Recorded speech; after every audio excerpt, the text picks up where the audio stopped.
অন্ধকারের ওপারে যেখানে বিজ্ঞানের আলো পৌঁছায় না, সেখানে জেগে ওঠে অদেখা এক জগৎ। চোখ বন্ধ করুন, কিন্তু আত্মাকে সতর্ক রাখুন, কারণ শুরু হচ্ছে তৃতীয় চোখ বাই আব্দুল আজিজ। শ্রোতা বন্ধুরা, রাতের অন্ধকার যখন গাঢ় হয়ে আসে, শহরের ব্যস্ত রাস্তাগুলো যখন নিস্তব্ধতায় ডুবে যায়, ঠিক তখনই কিছু কিছু অদেখা রহস্য জেগে ওঠে। তৃতীয় চোখ চ্যানেলে আপনাদের স্বাগত জানাচ্ছি। আমি আব্দুল আজিজ। আজ শোনাবো এমন এক রাতের ঘটনা যা শোনার পর হয়তো রাত বিরাতে অ্যাম্বুলেন্সের সাইরেন শুনলে আপনার বুকটা কেঁপে উঠবে। ঘটনাটা সাভারের ন্যাশনাল হাইওয়ের। রফিক ভাই পেশায় অ্যাম্বুলেন্স ড্রাইভার। দীর্ঘ 10 বছর ধরে রাতের পর রাত মৃত্যুমুখী মানুষ আর লাশ বয়ে নিয়ে যাওয়া তার অভ্যাস হয়ে গেছে। ভয় শব্দটা তার অভিধান থেকে বহু আগেই মুছে গিয়েছিল, কিন্তু গত মাসের এক কুয়াশাচ্ছন্ন শুক্রবারের রাত তার সব অভিজ্ঞতা উল্টে দিল। রাত তখন 2:15। মেডিকেল মোড়ে অ্যাম্বুলেন্সের ভেতরে বসে একটা সিগারেট ধরাচ্ছিলেন রফিক ভাই। হঠাৎ তার ফোনে একটা অজানা নাম্বার থেকে কল এলো। ওপাশ থেকে কাঁপা কাঁপা গলায় এক লোক বলল, ভাই ভাই জরুরি অ্যাম্বুলেন্স লাগবে। ধামরাই মোড়ের পুরনো বটতলার কাছে অ্যাক্সিডেন্ট হয়েছে। একটা মেয়ে রাস্তায় পড়ে আছে, প্রচুর রক্ত ঝরছে। তাড়াতাড়ি আসুন প্লিজ ভাই, প্লিজ তাড়াতাড়ি আসুন। কথাটা শেষ হতেই ফোনটা কেটে গেল। রফিক ভাই সময় নষ্ট না করে অ্যাম্বুলেন্সের চাবি ঘুরিয়ে সাইরেন বাজিয়ে ছুটিয়ে দিলেন গাড়ি।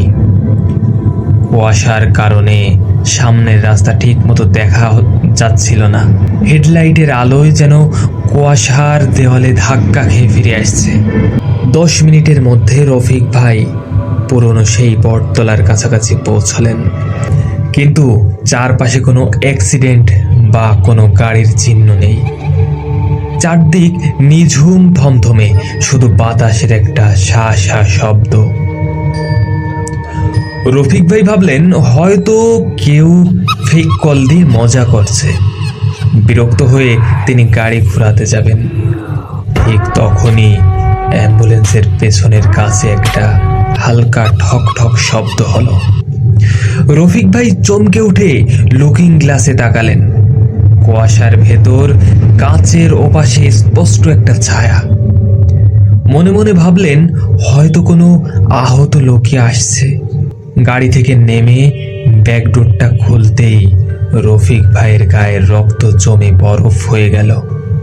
পেছনের সিটে অলরেডি কেউ একজন বসে আছে, একটা মেয়ে। গায়ে তার সাদা ড্রেস, কিন্তু সেটা লাল তাজা রক্তে একদম ভেজা।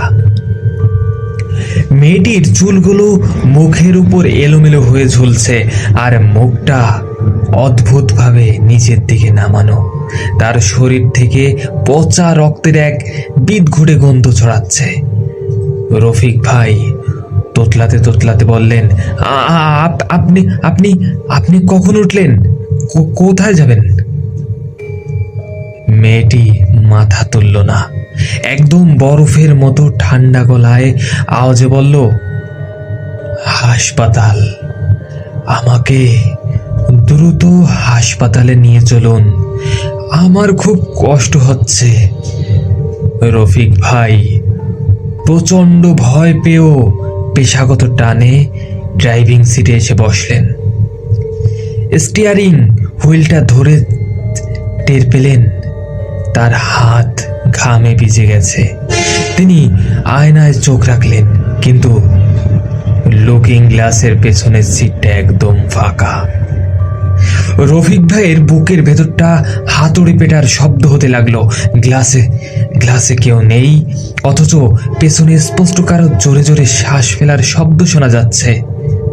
প্রতিবার শ্বাসের সাথে একটা পচা গন্ধ ভেসে আসছে গাড়ির সামনে।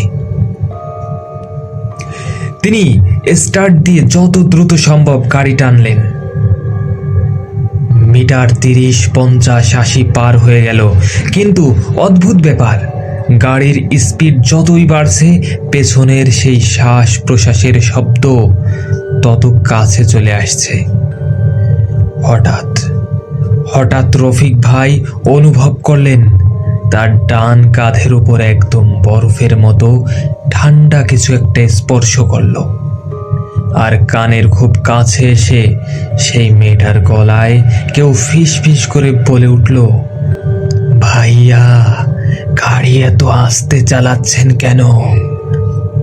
সেদিনও তো এই অ্যাম্বুলেন্সটা অনেক দেরিতে পৌঁছেছিল, তাই তো আমি বাঁচতে পারিনি।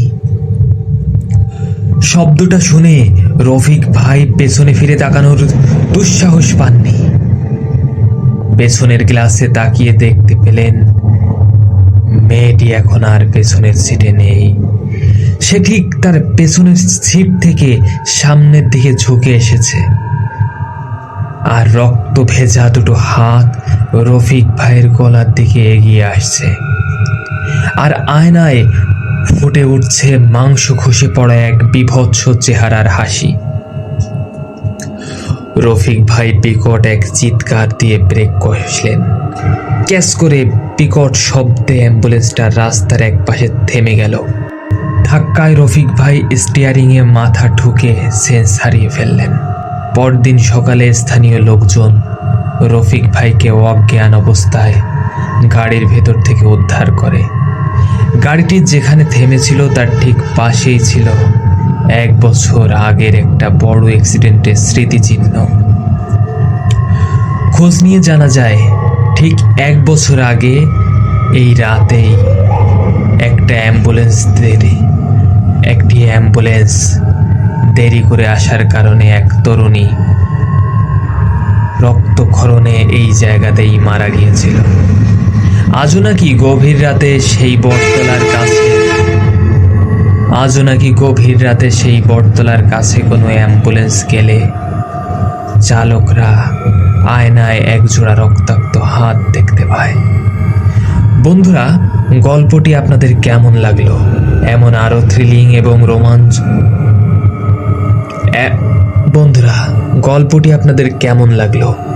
আরো থ্রিলিং এবং লোমহর্ষক ভৌতিক ঘটনা শুনতে সাবস্ক্রাইব করে রাখুন আপনাদের প্রিয় চ্যানেল তৃতীয় চোখ।